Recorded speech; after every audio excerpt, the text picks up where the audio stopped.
రేపొద్దున భారతీయ జనతా పార్టీ 18 మంది ఎంపీలతోటి 20 మంది ఎంపీలతోటి తెలుగుదేశం పార్టీ అధికారంతో కేంద్ర ప్రభుత్వం నడుస్తున్నప్పుడు ఎంపీలు మారటం ఎంతసేపు అండి? చూసాంగా అంతమంది 4 రాజ్యసభ సభ్యులు మారారు కదా ఉన్న 6గురిలో.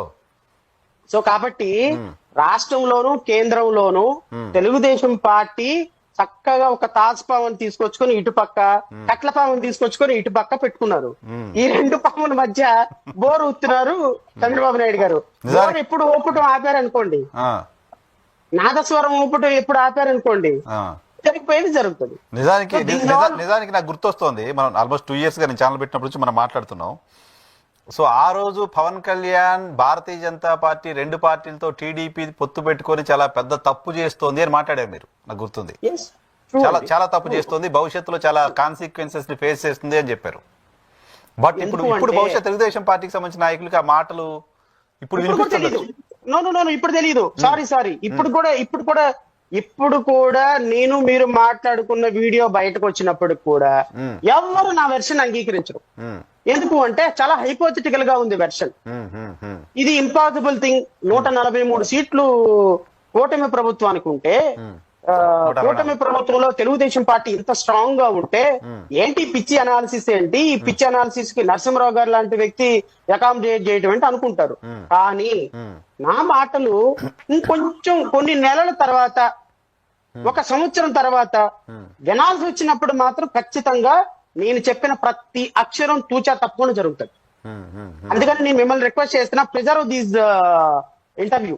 ఒక్కసారి నా దగ్గర మీరు అప్లోడ్ అయ్యి మాట్లాడిన ప్రతి అక్షరం ప్రజల ముందు ఉంటుంది. Preserve this video. నేను I'm not record. Preserve this video. 2029 వరకు కూటమి ప్రభుత్వం ఉంది అంటే నేను రాష్ట్ర ప్రజలకి క్షమాపణ చెప్తా. ఓకే. ఎందుకు అంటే నేను రైట్ ఆ రాంగ్ నాకు తెలీదు. నేనేమి ముందుకెళ్ళి ఫ్యూచర్ వెళ్ళి చూసి ఏదో నేనేం చెప్పటంలా. ఇప్పుడు నేను ఒక పొలిటికల్ అనలిస్ట్ గా, లేకపోతే ఒక రాజకీయ పార్టీ అధ్యక్షుడిగా, రాజకీయ పార్టీలో ఉన్నటువంటి వ్యక్తుల యొక్క స్వభావాల్ని దగ్గరగా చూసి అర్థం చేసుకున్నటువంటి వ్యక్తిగా చెప్తున్నా. ఈ రోజు రాష్ట్రంలో ఉన్నటువంటి ప్రభుత్వం, తెలుగుదేశం ప్రభుత్వం ఖచ్చితంగా ఒక స్టెబిలిటీ లేని ఒక ఇన్స్టేబుల్ గవర్నమెంట్ నడుపుతుంది. నరసింహరావు ఇన్స్టేబుల్ గవర్నమెంట్ నడుపుతుంది. ఎలా 134 సొంతంగా ఉన్నాయి, కూటమికి 164 ఉన్నాయి. అపోజిషన్ ఆలోచించే పరిస్థితి కూడా లేదు, ప్రతిపక్ష హోదా కూడా లేదు. ఇన్స్టేబుల్ ఎలా కదా? చాలా మంచి ప్రశ్న అడిగారు. నాకు తెలిసి పవన్ కళ్యాణ్ గారు, నేను హోమ్ మినిస్టర్ అయితే నేను వీళ్ళ అంతా చూసేవాడిని, ఈ ప్రభుత్వం పట్టించుకోవటం లేదు అని అనకముందు జరగని అరెస్టులు, ఆ మాట అన్న తర్వాత అది ఒక యుద్ధ ప్రాతిపదిక కొన్ని వేల మందిని, వందల మందిని కేసులు పెట్టి ఎందుకు అరెస్ట్ చేశారు? Do you think that it is a stable government? Number two అసలు ఈ ప్రభుత్వంలో నేను క్షమాపణ చెప్పాల్సిన అవసరం లేదు, ఎవడు పడితే వాడు అడిగితే నేను క్షమాపణ చెప్తాను అన్న బిఆర్ నాయుడు గారు ఒక అరగంటకి క్షమాపణ చెప్పాడు. What does it mean? Do you mean that BR Naidu garu క్షమాపణ చెప్పారంటే చంద్రబాబు నాయుడు గారు చెప్పినట్టే for your kind information? Definite గా టీడీపీ లీడర్, నేను అదే ఇంతకుముందు మాట్లాడుతున్నా. ఓ టీడీపీ నాయకుడు పవన్ కళ్యాణ్ కి క్షమాపణ చెప్పడం అనేది ఫస్ట్ ఇన్సిడెంట్. టీడీపీ నాయకుడు కాదు, చంద్రబాబు నాయుడు గారు, బిఆర్ నాయుడు గారు, ఈ ఇద్దరు ఒకే ఆత్మ. అంటే వాళ్ళ ఇద్దరు కూడా సమకాలికమైన రాజకీయ నాయకులు. 40 years నుంచి నేను టీడీపీలో ఉన్నా అని చెప్తున్నారు కదా నాయుడు గారు కూడా. చెప్తున్నారు. బట్ ఒక చైర్మన్ గా ఆయన చాలా హోదా కలిగినటువంటి వ్యక్తి. I have a personal acquaintance with him. చాలా హోదా కలిగిన వ్యక్తి, చాలా జెంటిల్మెన్ కూడా, అందులో డౌట్ లేదు. అలాంటి వ్యక్తి పవన్ కళ్యాణ్ అడిగాడు కాబట్టి రాష్ట్ర ప్రజలకి అన్కండిషనల్ అపాలజీ చెప్పాడు అంటే do mean that is it a stable government? Okay. Pavan నడిపిస్తున్న గవర్నమెంటా? నడిపిస్తున్న గవర్నమెంట్, బెదిరిస్తున్న గవర్నమెంట్. పవన్ బెదిరిస్తున్న గవర్నమెంట్. ఓకే. నడిపిస్తున్న గవర్నమెంట్ కాదు, పవన్ బెదిరిస్తున్న గవర్నమెంట్. చంద్రబాబు నడిపిస్తున్నా, పవన్ బెదిరిస్తున్న గవర్నమెంట్. పవన్ బెదిరిస్తూ చంద్రబాబు నడిపిస్తున్నట్టు కనిపిస్తున్న గవర్నమెంట్. ఓకే. సో కాబట్టి మీరు రాబోయే కాలంలో పాలసీ డెసిషన్స్ కావచ్చు, నారా లోకేష్ అనేటువంటి క్యారెక్టర్ ఎంటర్ అయిన దగ్గర నుంచి పాలిటిక్స్ చాలా టర్న్ తీసుకుంటాయి. చంద్రబాబు నాయుడు గారు అనివార్యమైన పరిస్థితి బికాస్ ఆఫ్ హిజ్ ఏజ్ 2029లో ఆయన పార్టీని లీడ్ చేసే అవకాశం కనిపించదు. 80 సంవత్సరాలు వచ్చేస్తాయి ఖచ్చితంగా, రమారమి 79-80 ఏళ్ళు వచ్చేస్తాయి. సో ఆయన ఫ్రీక్వెంట్ గా ట్రావెల్ చేసే పరిస్థితి ఉండదు. కొంచెం వయసు వచ్చినటువంటి కొన్ని పరిస్థితుల కారణంగా రేపు నారా లోకేష్ ని ఖచ్చితంగా ప్రొజెక్ట్ చేయాల్సిన సందర్భం. మరి కేసీఆర్ చేసిన తప్పే కదా, ఎన్టీఆర్ ని ఆయన్ని తారక రామారావుని ప్రొజెక్ట్ చేయకుండా వదిలిపెట్టే కదా ఈ రోజు ముఖ్యమంత్రి పదవి ఎగ్జాంపుల్స్ ఉన్నాయి. రాహుల్ గాంధీ ఎగ్జాంపుల్, కేటీఆర్ ఎగ్జాంపుల్ కళ్ళ ముందు ఉన్నాయి. సో ఖచ్చితంగా ఈ ఎగ్జాంపుల్స్ చూసుకున్నప్పుడు రేపు పొద్దున కనుక ప్రొజెక్ట్ చేయాల్సిన పరిస్థితి వస్తే ప్రొజెక్ట్ చేసే సందర్భంలో పవన్ కళ్యాణ్ గారిని ఎలా హ్యాండిల్ చేస్తారు? పవన్ కళ్యాణ్ నేను చంద్రబాబు నాయుడు హయాంలో ఉంటాను కానీ నారా లోకేష్ ఎవరండి అని అన్నాడు. అప్పుడు పరిస్థితి ఏంటి? అప్పుడైనా తప్పు రావాల్సిందే. ఒకవేళ తప్పు వస్తే పరిస్థితిని ఏ విధంగా తీసుకుంటే డిప్యూటీ చీఫ్ మినిస్టర్ ఒక పక్క, ఆ 10 తరాల భారతీయ జనతా పార్టీ పైన ఒక 50 మంది ఎమ్మెల్యేని ఇట్లా లాగేసామనుకో అయిపోయాయి. నారా లోకేష్ వ్యతిరేక వర్గం అంతా ఇటు పక్క, చంద్రబాబు నాయుడు వర్గం అంతా ఇటు వెళ్ళిపోయింది అనుకో.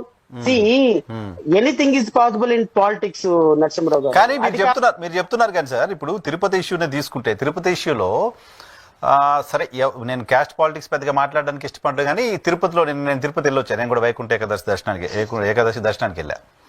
అక్కడ చాలా మంది మాట్లాడుతున్నమాట, ఈ సస్పెన్షన్ అయిన వాళ్ళంతా కూడా పవన్ కళ్యాణ్ గారు రిప్రజెంట్ చేస్తున్నా, లేకపోతే ఆయన ఎక్కువ మంది అభిమానిస్తున్న సామాజిక వర్గానికి సంబంధించిన వాళ్ళని సస్పెండ్ చేశారు.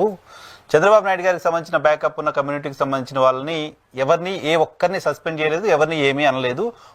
వాళ్ళు ఆల్రెడీ సరైన పొజిషన్లో, కీలకమైన పొజిషన్లో ఉన్నప్పటికీ కూడా అని ఓ చర్చ. అందుకోసమే పవన్ కళ్యాణ్ గారికి కోపం వచ్చి సారీ చెప్పండి అది ఇదని అరిచాడు అనేది చర్చ.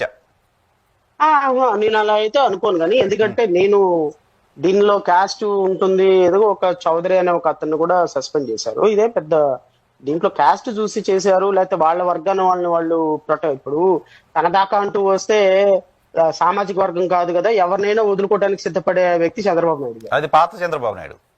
ఈ కొత్త చంద్రబాబు నాయుడు ఇంకా అడ్వాన్స్ లేడు అన్నారు కదా. చంద్రబాబు నాయుడు లేడు కదా, చంద్రబాబు నాయుడు కాకుండా వేరే వాళ్ళు అనిపిస్తున్నారు. వాళ్ళ ప్రాబ్లం చంద్రబాబు నాయుడు గారు, పాత చంద్రబాబు నాయుడు గారేనే ప్రాబ్లం, కొత్త చంద్రబాబు నాయుడు గారు కాదని ప్రాబ్లము. వాళ్ళకి వీళ్ళ ప్రాబ్లం వల్ల పాత చంద్రబాబు నాయుడే ఉన్నాడు, ఇంకా కొత్త ఆయన రాలేదు అని. సో పాత చంద్రబాబు నాయుడు గారే కంటిన్యూ అవుతున్నారు, అదే వెర్షన్, అదే వ్యవహారం. తన సామాజిక వర్గం కోసం ఎంత దూరమైన వెళ్ళగలిగినటువంటి వ్యవస్థ ఉన్నటువంటి నాయకత్వం ఆయనకు ఉంది. కానీ నేను అది అనుకోను. నేనేమనుకుంటాను అంటే, ఇప్పుడు వాస్తవంగా చంద్రబాబు నాయుడు గారు లడ్డూలో కల్తీ జరిగింది అని చెప్పినప్పుడు పవన్ కళ్యాణ్ గారు ఆ ఇన్సిడెంట్ ని తీసుకొని సనాతన ధర్మం అని ఇంత దారుణంగా దేశవ్యాప్తంగా ఒక చర్చ జరిగేటువంటి చేయదగినటువంటి ఇన్సిడెంట్ కాదు అది. ఎందుకు పవన్ కళ్యాణ్ లీడ్ తీసుకున్నాడు అంటే, he utilize the opportunity of issue, ఆ పర్టికులర్ ఇష్యూ.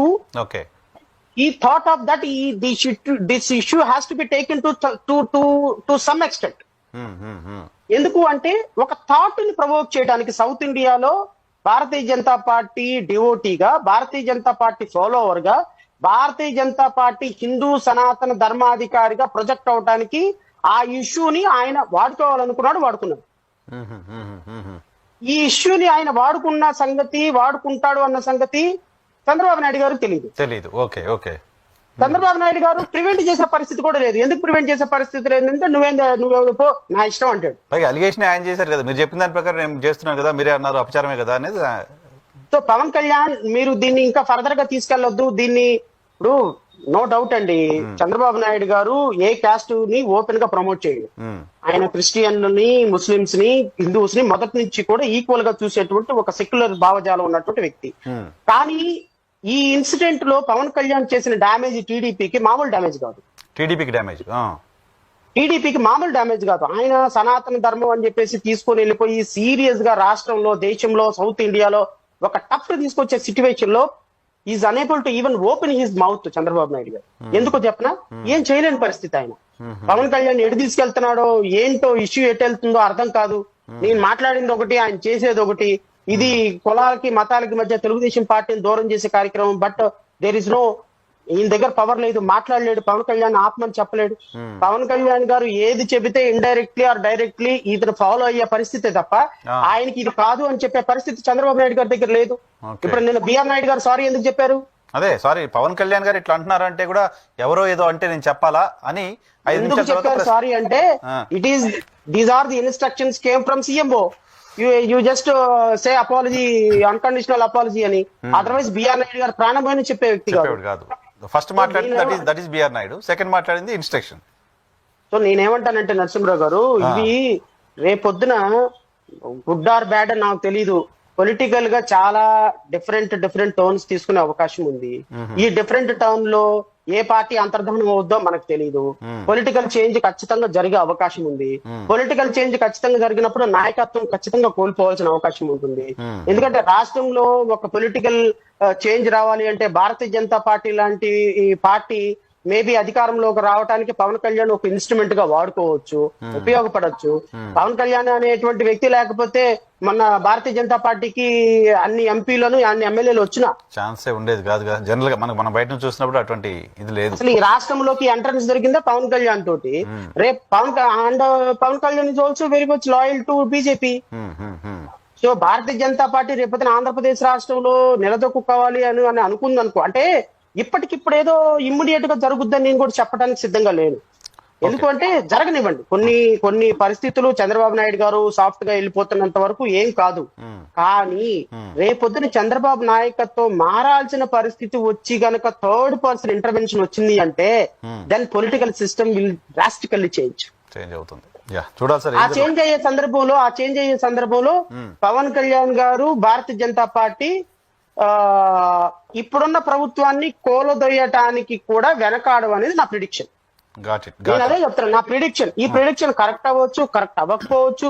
మరలా రేపొద్దున ఇంట్లో వెళ్ళాలి వంటింట్లో ప్రియురాల్లాగా ఒక భార్య ఇద్దరు భర్తలు, లేదా ఒక భర్త ఇద్దరు భార్యలాగా ముగ్గురు కూటమిలో చక్కగా 3 పార్టీలు కలిపి కూటమిలో మళ్ళీ పోటీ చేయొచ్చు.